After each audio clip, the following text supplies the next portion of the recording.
untuk Hai, kamu apa kabar? Pasti baik-baik aja kan? Kenalin, aku Elprana. Akhir-akhir ini aku kaget banget. Ternyata game Stumble Guys mulai muncul di permukaan internet. Ada banyak banget YouTuber gaming di Indonesia yang bernostalgia dan memainkan game ini lagi. Kamu gimana? Apakah kamu main game Stumble Guys juga? Kalau iya, tulis dong di kolom komentar ID Stumble Guys kamu biar kita bisa main bareng. Stumble Guys merupakan sebuah game multiplayer party knockout yang bertujuan untuk menjadi pemenang tunggal dari sebuah pertandingan lari. Ada banyak sekali map yang tersedia dan masing-masing map memiliki rintangan yang beragam. Dalam sekali pertandingan terdapat 32 kontestan yang harus terus berlari hingga menyisakan satu pemenang saja. Seru banget kan? Game ini dikembangkan oleh Kitka Games, sebuah studio indie yang cukup terkenal di Finlandia. Sejauh ini sudah lebih dari 50 juta unduhan di Play Store, sehingga tak heran kalau Stumble Guys merupakan salah satu game terpopuler selama beberapa bulan terakhir ini. Namun sama halnya dengan game terkenal lain, tentu saja Stumble Guys memiliki banyak sekali misteri di dalamnya. Masih ingat kan kalau tahun lalu Elprana pernah bahas mengenai cerita seram game Stumble Guys? Tap tombol di atas ya untuk nonton videonya, karena kali ini aku akan membahas dua kisah nyata yang mungkin menjadi referensi dibuatnya game Stumble Guys ini. Tenang saja teman-teman, ini semua hanya teori aja dan sama sekali tidak mempengaruhi keasikan kita saat bermain Stumble Guys. Seluruh hal yang aku jelaskan di sini murni berasal dari rumor-rumor yang beredar di internet. Jadi aku tetap serahkan sepenuhnya ke kamu. Boleh percaya, boleh juga tidak. Teori gelap yang beredar di antara pemain Stumble Guys internasional adalah adanya sosok mengerikan yang menghisap player masuk ke dalam game ini. Dapat dikatakan kalau karakter-karakter lucu yang berebut lintasan pertandingan merupakan manusia asli yang mencoba untuk bertahan hidup. Satu persatu dari mereka tereliminasi, kesakitan hingga meninggal karena jebakan-jebakan yang muncul selama pertandingan. Setiap karakter yang gagal menjadi pemenang tunggal akan dihabisi. Ngeri banget. Sedangkan untuk karakter yang menang, dia akan terus mengulang pertandingan dan melawan player pemenang lain. Hal ini terus terjadi secara paralel sehingga manusia-manusia ini akan merasakan kesengsaraan selayaknya di neraka. Dalang dari semua ini diindikasi ada dua sosok. Pertama adalah iblis jahat yang ingin memberi pelajaran bagi orang-orang yang dia targetkan.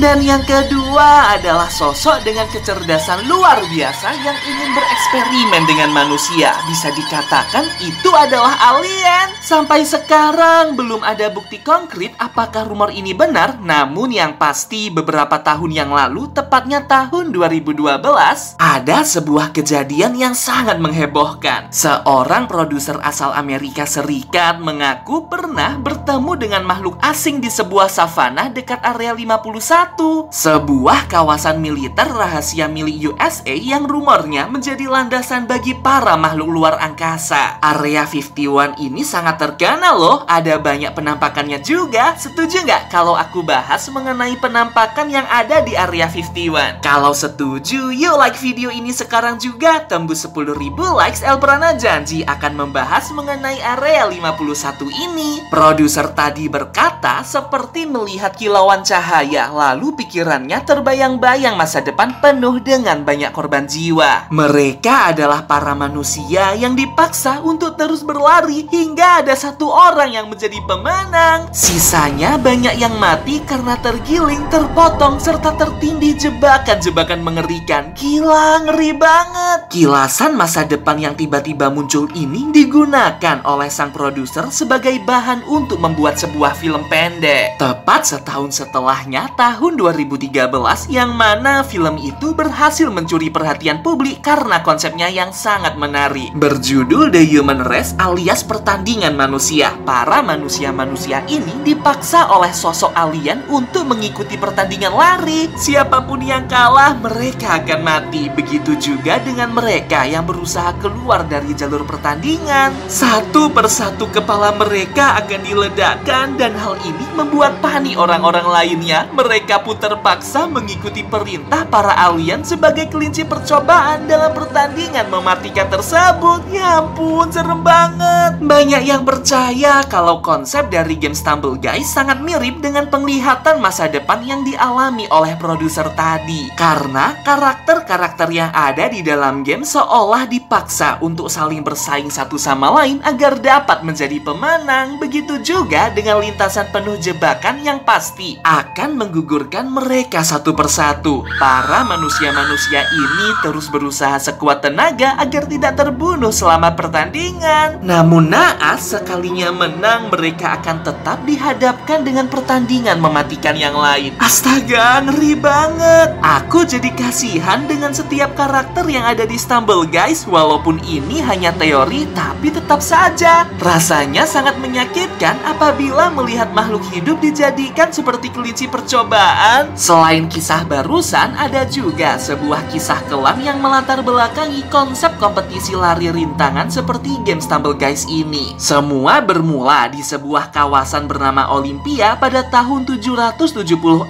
sebelum Masehi. Lomba lari rintangan yang diadakan pertama kali tidak diperkenankan mengenakan pakaian sehelai pun. Mereka harus dengan telanjang bersaing dengan kontestan lain dalam pertandingan ini. Sama halnya seperti Stumble Guys, mereka harus melewati jebakan serta rintangan mematikan untuk sampai di garis finish, menyisakan satu orang pemenang saja. Bayangin aja deh, saat itu banyak para kontestan yang harus meninggal meregang nyawa, tubuhnya terpenggal pedang, serta dimakan oleh singa-singa buas. Ngeri banget kan? Semenjak agama Kristen masuk ke negeri tersebut, akhirnya lomba lari rintangan resmi dihentikan karena dianggap melenceng dari norma agama. Begitu juga dengan agama Muslim, pasti tidak diperkenankan adanya pembunuhan kan? Kalau kamu agama apa teman-teman? Komen ya di bawah. Apapun agamanya, kita tetap satu saudara. Beratus-ratus tahun kemudian, tepatnya tahun 1896 di kota Athena, lomba lari ini kembali diadakan, tentu saja dengan lebih aman dan bermartabat. Beberapa jenis pertandingan baru ditambahkan sehingga konsep olimpiade pun tercipta. Inilah awal mula dari olimpiade antar negara yang menjadi wadah bagi antar penduduk bangsa bersaing, menjalin persahabatan, serta mempromosikan perdamaian. Dari kisah nyata ini dapat dikatakan kalau Stumble Guys mengambil referensi lomba lari awal mula sebagai konsep utama dalam gameplaynya. Mereka diharuskan berlari melewati banyak rintangan berbahaya yang dapat mengancam nyawa. Dan karena game ini banyak dimainkan oleh anak-anak, tampilan grafisnya dibuat semenari dan seaman mungkin, sehingga tidak ditampilkan adanya darah ataupun orang yang terluka dan meninggal. Tapi coba deh pikir secara logis, apa mungkin ada manusia atau player yang bisa hidup apabila jatuh ke bawah jurang, ke dalam lava, ataupun terhempas pilar-pilar berduri besi? Mustahil banget kan? Ya, inilah kisah nyata yang mungkin menjadi referensi diciptakannya game Stumble Guys. Gimana nih menurut kamu? Dari kisah nyata tadi, menurutmu mana yang paling sesuai dan paling masuk akal? Komen ya, aku ingin tahu pendapat kamu. Oh iya, kalau kamu